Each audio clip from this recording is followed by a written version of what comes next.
We have never, ever experienced such binational cooperation. I would say that the Israeli Air Force got a role based on its relevant advantages, based on our experience about knocking down the Iranian top leaders, hunting the surface-to-surface missile launchers. I think it's very important not to call this a war. It's a campaign within a much longer war that's been going on with the Islamic Republic in many ways since its inception. The issue is that there may well have to be more campaigns. And the best thing would be if those would be campaigns that could be waged together. While the overall outcome of the war against Iran remains unclear, the military cooperation between the U.S. and Israel has been unprecedented.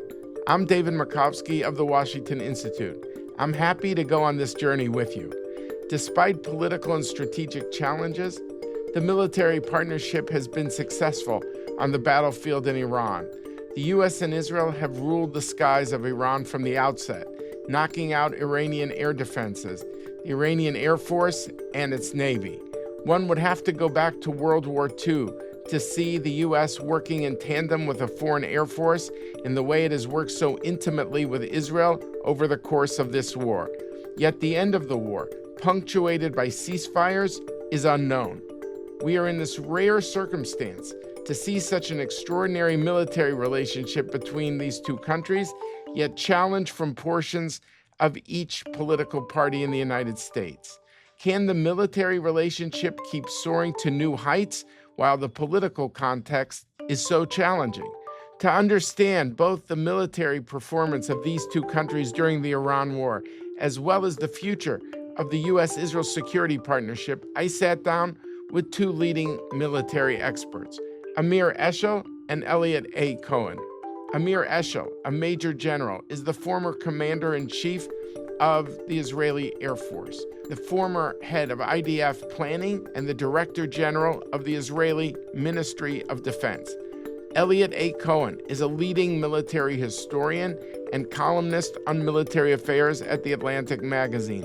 He has served as a counselor at the State Department and is the former dean of the School of Advanced International Studies, SAIS, at Johns Hopkins University. He has written 11 books, largely tied to military history and military-civilian relations. His upcoming book is The Strategist: How to Think About War and Politics. Welcome, Elliot Cohen and Amir Eshel. Thank you both for joining us today on Decision Points. Let me begin with you, Amir. What were the big decisions that U.S. and Israeli military planners made in the run-up to this war, which have played out in terms of the core performance of both the U.S. and Israeli militaries during the war? What was successful, what was not?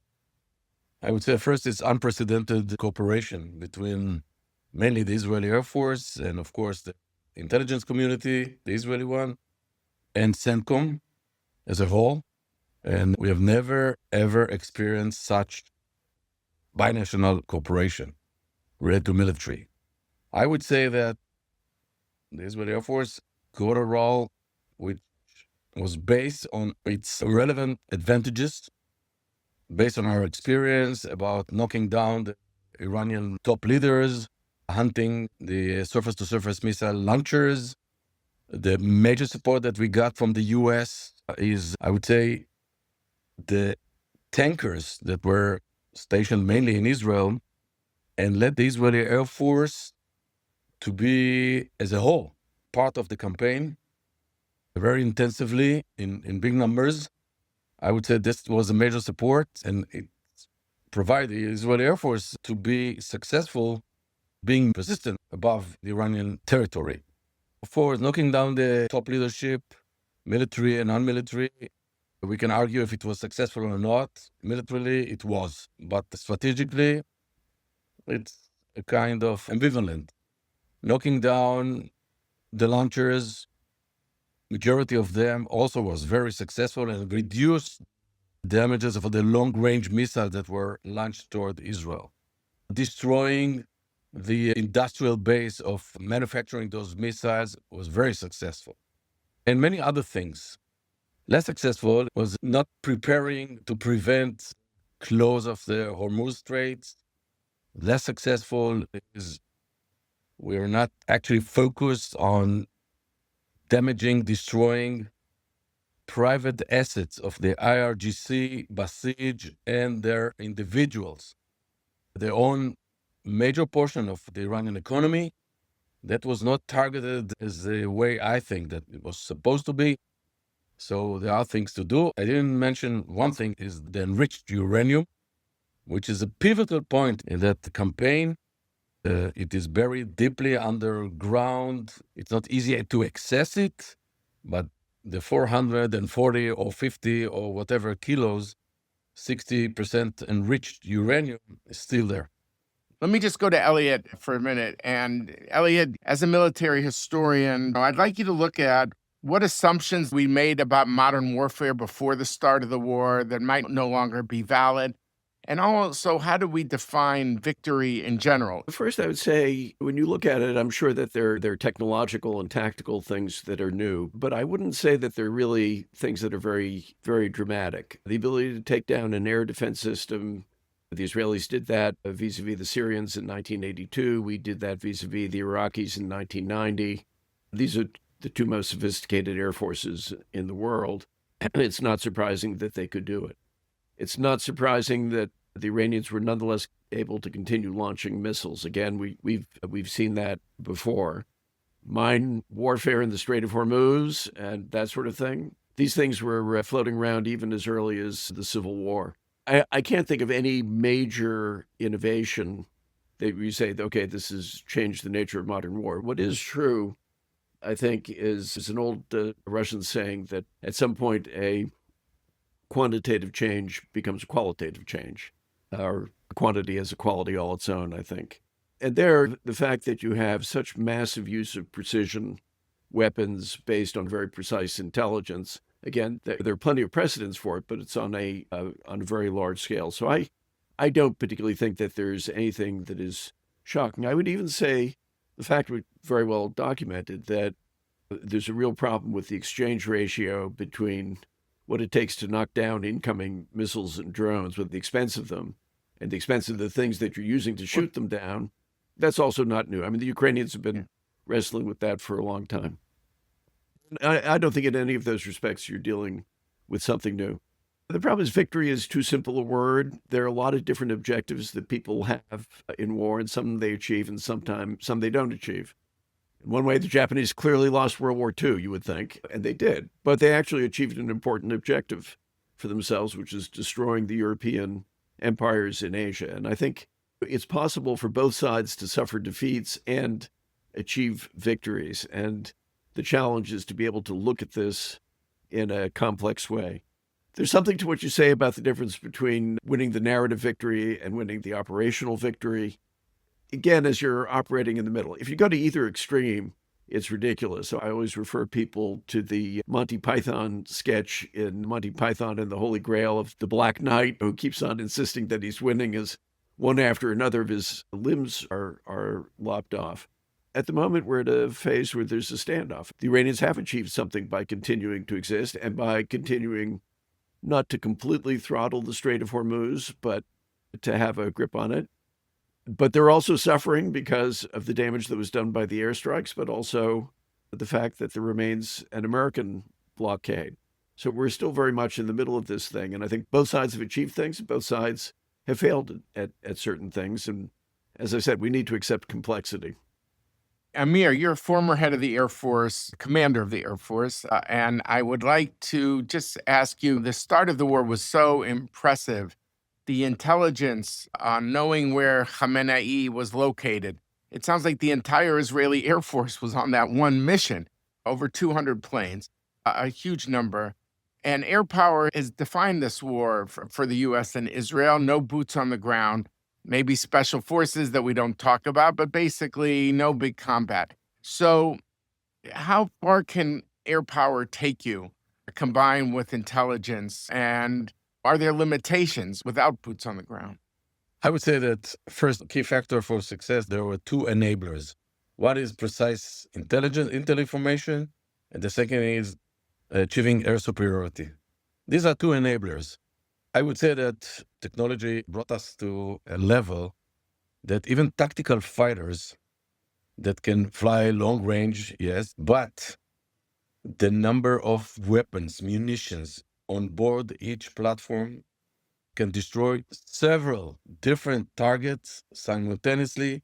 So this is one element that really developed. And I think that contribute a lot for the achievements. Last thing is you ask about only air power can win, or without boots on the ground you can't win. What is a win?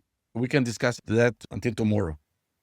But I disagree that air power itself cannot lead to conditions that will be finalized with political agreement that can be considered as a win, a victory, that for sure. So we have different examples like what happened in Lebanon, etc. So I don't want to get into that, but we should not undermine employing air power at its best to achieve the conditions for a victory.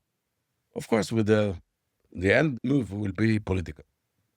And Elliot, am I right? Didn't you do a study for the Pentagon on air power on the first Gulf War? I led the Air Force's study of air power in the first Gulf War. And one of the conclusions I came to from that is that a lot of the discussion of air power is derailed by its quasi-theological character. Modern air power, deployed by very advanced air forces with really good intelligence, can achieve very important things. Can it achieve everything that you want?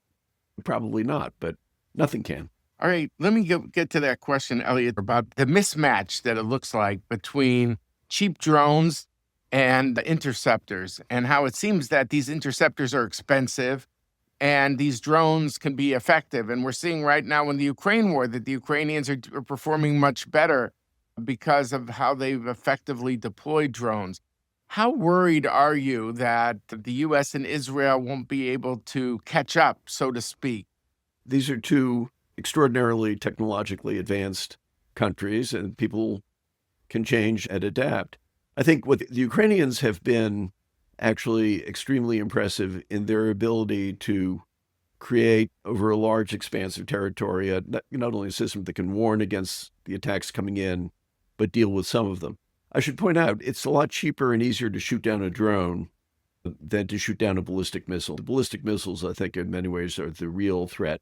There's also, when we say drones, we're covering an enormous range of systems and technologies. What you're seeing on the front lines in Ukraine, or for that matter in Lebanon, are drones that might only be operating over 10s, 20s of kilometers. When you're talking about the consistent presence over Iran that Amir was just talking about, those are extremely expensive systems that can stay up in the air for days in some cases. And what you're talking about is a dramatic expansion of what unmanned systems can do, including some that are increasingly driven by AI rather than by human operators.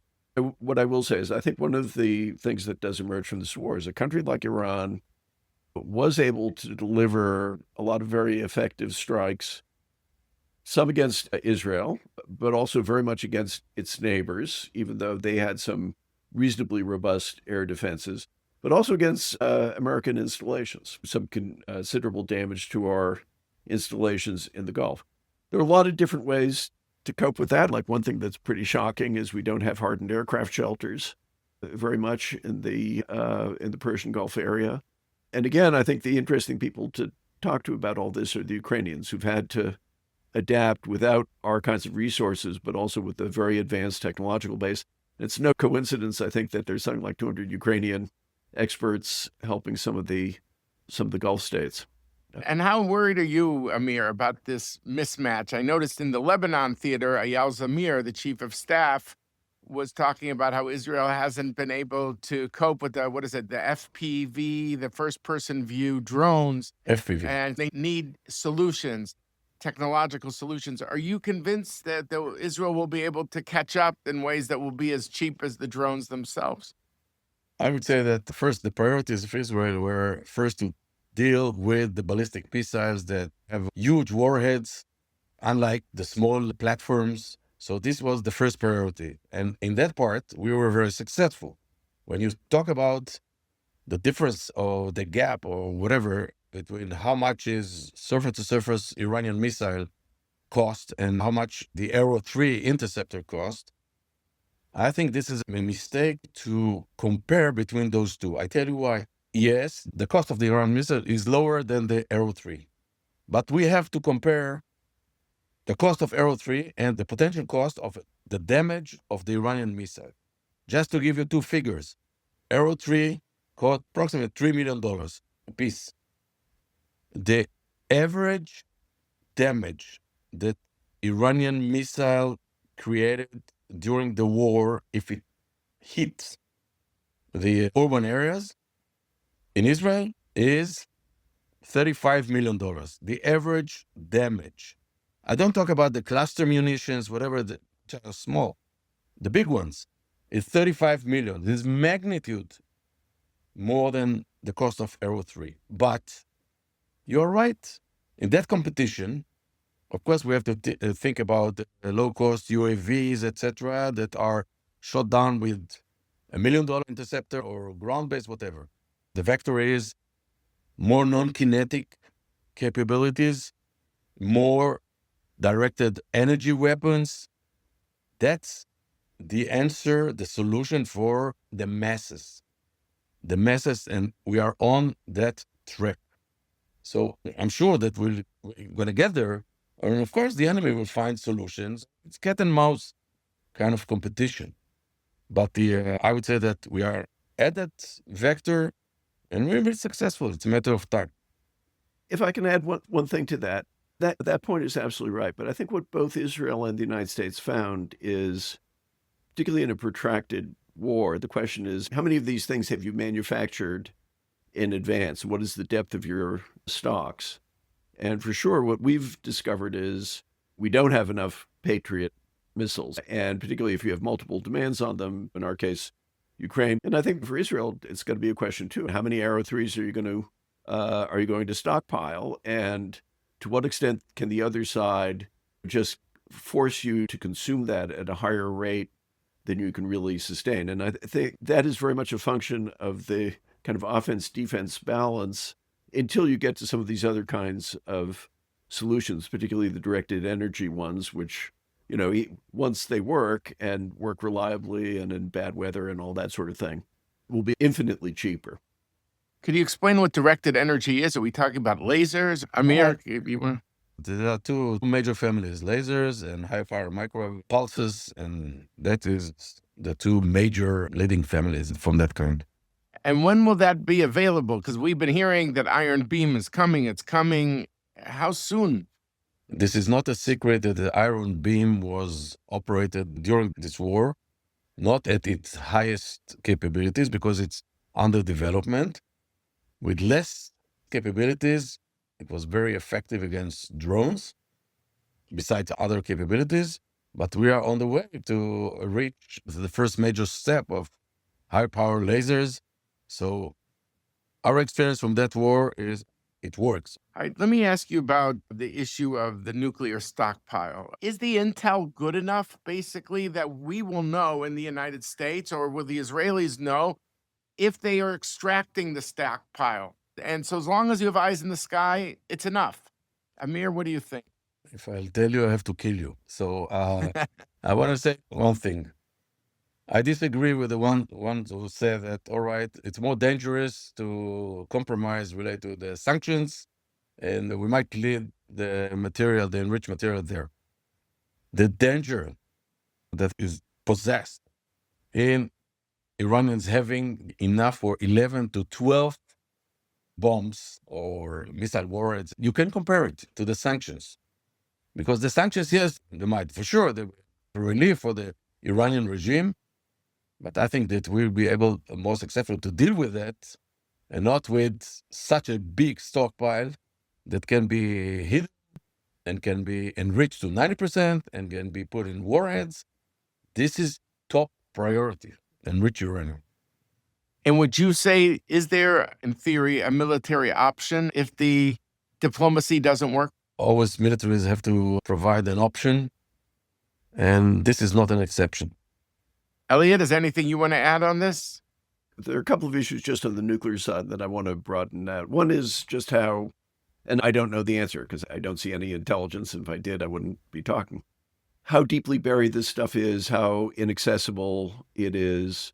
I do think it is one thing, if it's so buried that it would take a major operation for them to be able to excavate it and get at it, when presumably you do have 24/7 overhead surveillance and so can do something about it. There's a second issue related to nuclear material, which is if you have uranium enriched to lower percentages, which they do, it's just a matter of time before they can take that back up to something that's weapons grade levels of enrichment. And then there's the third thing, which again is, this depends in part on an intelligence judgment, which is how far advanced do we think their ability to design and actually machine a deliverable warhead is. So those are, I think, some of the big issues there. I think from an American point of view, and this is one way in which I think the Israeli and American perspectives are going to be different, it is equally dangerous and possibly even more dangerous to let the Iranians establish a toll booth on the Strait of Hormuz. So if the trade-off were to be, okay, we'll let them set up a toll booth in the Strait of Hormuz in return for letting us take away the 60% enriched uranium, I think American decision makers would correctly view that as a very bad deal. Let me just ask one question about the bombing of the Iranian industrial defense capabilities. I think Admiral Bradley Cooper of CENTCOM said 80 to 85% of their industrial base has been destroyed. But we did see after the 12-day war how quickly the Iranians were adaptable, resilient, improvising, and they were moving much quicker on the ballistic missiles. A briefing that my colleague Dennis Ross and I received in Israel said that while they were doing 110 ballistic missiles a month, they were at 70, they're going to pass where they were. This was just 6 months after the 12 days war. And I wonder if that quickness of adaptability made people think in Israel, we need a second round with Iran. So I'm just wondering, how much do you set them back? Can they reconstitute their missiles without the Chinese, who I understand have given chemical precursors for those missiles? Amir, what do you see as on the ballistic missiles issue, which we don't hear about as much in the negotiations, which has been more focused on the Straits of Hormuz and the nuclear stockpile? I agree with you that one of the reasons to initiate the current campaign was the recovery after the 12 days war of the surface-to-surface missiles industry. The Iranians proved to be effective, proved to be very resilient, and the recovery was above expectations. I think right now, after this 40 days or whatever campaign, this is a totally different situation, but we should not undermine the Iranians' ability to recover. And if China will be involved, I think it will be quicker and sooner. And that's why, all right, the damages, as Admiral Cooper said, yeah, they are significant and severe, but they can recover. It's just a matter of decision, time, and it might be not so long time as some people think that it will take, 5-10 years. I'm sure it can be less. Elliot, let me ask you also, you say every military learns from war.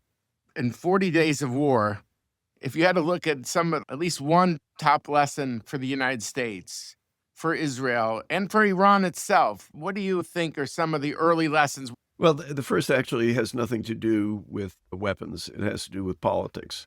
The administration failed totally to explain this war to the American people, and it failed totally to get any of our allies other than Israel and to some extent the Emiratis on board with it in advance. And we've paid a penalty for that, and we will continue to pay a penalty for that. And it was foolish, and in a certain way, it continues. I would extend that a little bit further. If there's one thing that's very clear, is the administration does not have an effective national security decision-making process. There have been some very good studies done at CSIS on the extent to which our stocks of advanced munitions got consumed. Now, and there are many different kinds of munitions. There are, interceptors, but there are also long-range precision strike. Once you've thoroughly taken down the Iranian air defenses, you can use much less expensive munitions, basically guided bombs, which are relatively inexpensive when you have in quantity. But if there's one thing that's crystal clear, we just don't have the war stocks that we need, and we also don't have the warm manufacturing base that we need, and that's a deeper problem. The third thing, I think, is not thinking adequately on the defensive side, particularly in terms of helping our Gulf allies. The Israelis can look after themselves, and they do. We needed to be able to protect the Emiratis and the Saudis better than we have. I wanted to ask you, Elliot, also about the tension of this, what seems like the Dickensian moment. It's the best of times, the worst of times, that here's the intimacy between the U.S.-Israel security relationship is at its peak. And yet the polling numbers in the United States when it comes to Israel are at an all-time low. Now, much of that might be related to Gaza, not related to this, but this is an unpopular war in the U.S. So how do you deal with this duality of this military intimacy? Yet if you don't have the political backing in this country, doesn't this have an implication for arms sales going forward? And we saw this with some of the recent votes in the Senate. It's a huge problem. Israel has been losing the support, particularly of the Democratic Party, but even now some parts of the Republican Party for a long time. To be perfectly honest, Israeli politicians, including, I have to say, American emigres to Israel, have poo-pooed this, and they are dead wrong to have done it. The criminal negligence on the part of the Israeli leadership in not working on this one. I would also say the issue is not just Gaza, it's also the Hilltop Youth and stuff that happens on the West Bank, all of which Israelis are appalled by. But it's also pretty appalling here. And then there are long-term kind of things that are secular trends. Israel had much more sympathy when it looked like an underdog. Israel's no longer an underdog. It's a very powerful country. So you don't get the sympathy that you get from being an underdog. And I think there's also the fact that the living memory of World War II is gone. And so the kind of sympathy and support, which in many ways derived from how people thought about the Holocaust, that is gone. The intimate cooperation is really a result of the kind of the military to military side. And that's been going on for a long time. The history of U.S.-Israeli military relations has been not just in the last 5 years, 10 years, but really over a period of decades now, increasingly close relationships, even when the political leaders haven't been all that friendly. So even under Obama, I remember talking to senior Israeli military intelligence officials say, you know what, the intelligence cooperation's never been better. And joint planning, that's again been in train for a long time. It helped when Israel was put in the CENTCOM area of responsibility. That was actually, I think, a major deal. But it's gone away. But here's the main thing that I would say is when people get focused on war, they get focused understandably on the operations and all that. But the larger political context ultimately is what determines things. And I think there is a kind of crisis that's looming, which is damaging to American Jews, by the way, because frankly, we're the ones who end up getting targeted by anti-Semitic tropes at both ends of the political spectrum now. And it can do serious damage to Israeli security. You pointed to arms sales. Yeah. When you have just about all the Democratic senators voting against arms sales to Israel, including people who are basically well-disposed or have been well-disposed in the past, that is a very bad sign. And it should be setting off alarm bells in the Israeli government. I'm not sure that it is. Last question for you, Elliot, which is, given all that has been achieved militarily, where does the U.S.-Israel military relationship go from here? Is this the peak and it can't really improve beyond this? This is absolutely a peak. Look, the United States and Israel are allies. All allies have somewhat different views and preferences and perspectives. And so one should not expect perfect unity and harmony because that just doesn't happen. Undoubtedly, you've had relationships forged in the middle of war, which are very important and which will last. Those pilots who have flown together and been on each other's bases, and those kinds of experiences go very deep. And Somebody who's a young captain and major today will eventually be a 2 or 3 or 4-star general. That makes a big difference. Here's my big point. I think it's very important not to call this thing that we just did a war. It's a campaign within a much longer war that's been going on with the Islamic Republic in many ways since its inception. The 12-Day War was another campaign. The issue is that there may well have to be more campaigns. And the best thing would be if those would be campaigns that could be waged together. The challenge is going to be this administration has been unusually willing to use a large amount of force against Iran.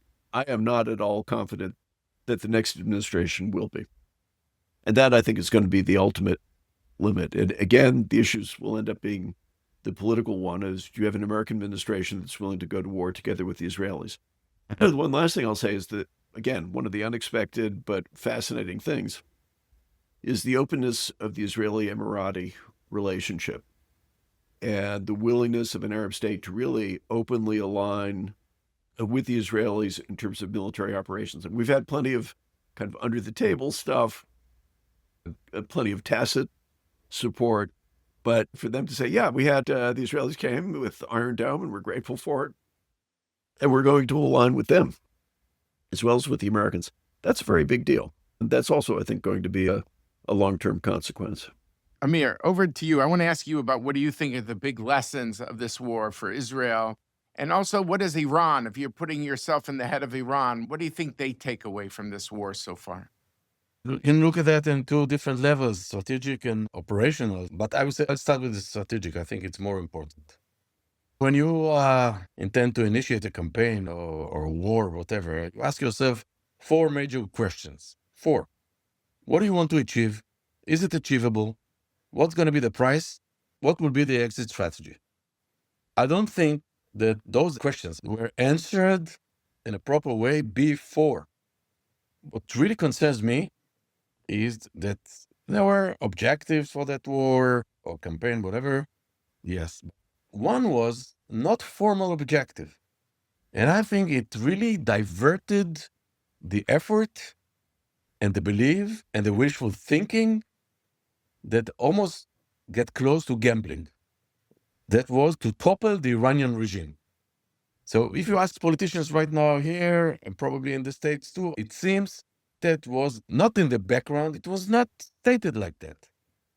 And the belief that we can topple the Iranian regime by force, I think this was more like wishful thinking. Yes. I have other examples. Let's talk about Hezbollah. The head of Hezbollah, the top leadership, everyone, they were killed one by one and sometimes together. A real effect of shock and awe. And they were deterred for a long time until that campaign, last campaign, started. But this is an organization. This is not a country. And I don't want to undermine its capabilities, but it's an organization. Iran is 90 million people with long history. To think that you mow the top leadership and then nobody will get in, that they will give up. This is almost naive way of thinking. So I think here it starts with kind of a hidden agenda that really caught the focus on that. And that was also the belief that this will lead to the exit strategy. But the simple question was, if it won't work, what's going to happen? And I think as a strategic planner in my previous capacities, something is missing. Something was missing and still missing, unfortunately. And now we pay the price.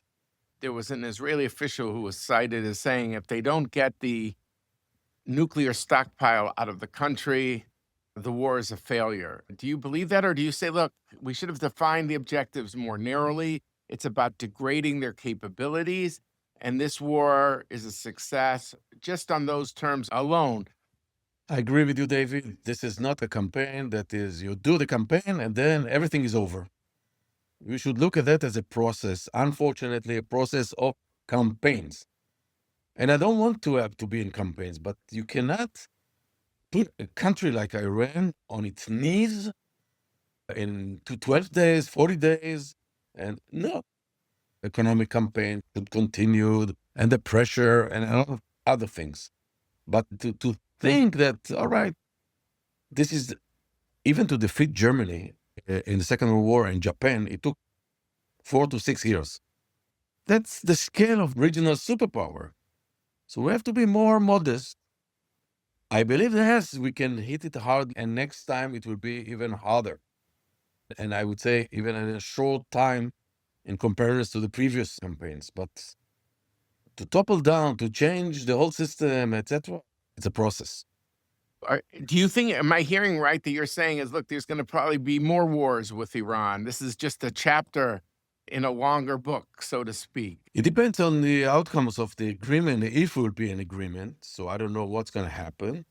But unfortunately, I don't think that the Iranian challenge will be resolved in that round.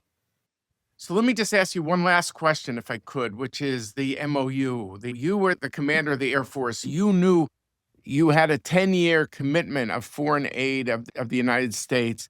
That gives Israel a lot of ability to make longer-term purchases of aircraft and other things because you have that 10 years of knowledge ahead of you. Can Israel be sure that it will get an MOU? Can you reimagine the MOU, the Memorandum of Understanding, to be more along the lines of joint investments rather than military aid, which is what the Prime Minister is hinting at, which may be because he also reads the tea leaves based on the support in the Congress. If you're a commander of today's Air Force, how concerned are you? I'm not the commander of the Air Force right now, but I'm concerned. And I tell you why. The upper level of concern is if the next administration will maintain the special relationship with Israel. That's a question. That's an open question. So maybe we're going to get, all right, there will be a money or budget to buy, but there won't be an approval to buy. This is even more severe. So this is above all, and it is related to your last questions. The second thing is, Israel, yes, today is up till now actually really a successful country related to economy, related to ingenuity, related to creativity, all that stuff. Look at the GDP per capita, is very high, etc., etc. Because of internal political issues in Israel, my concern is that, or my question is, Israel will be able to bridge the gap between zeroized FMF and the needs of Israel, the security needs of Israel, because great portion of the budget, the coalition, the agreements within the coalition, great portion of the budget goes to political issues and not for security. And that is my concern. It's based on internal conflict inside Israel. And I don't have an answer for that. Because if you consider 2.5 years war, COVID-19 before, Israel showed a very good resilience capability. But because of political reasons, I'm afraid and I'm concerned that we will have to compromise. To compromise what? To compromise on answering the needs, the security needs of Israel, that won't be in the level that is needed, or we will have to compromise in relate to our economy, that we have to dedicate great portion of the budget, and it will be 6-8% of the GDP, maybe more, in order to bridge the gap. That with zero as the MOU and FMF. So you're saying Israel has to take that into account, that there might not be another MOU. On that very sobering note, I want to thank you, Amir. I want to thank you, Elliot Cohen, for joining us today, to really enlightening us on some of the lessons that have been learned so far and still need to be learned in all countries as a result of this war with Iran. I want to thank you very much for joining us on Decision Points. Thank you. Thanks, I appreciate that. Thank you again for tuning in to this episode of Decision Points. Be sure to rate and review us where you listen. It helps to build our community. And also subscribe to the podcast so you don't miss any upcoming episodes. There's a lot to unpack. Until next time, I'm David Markovsky.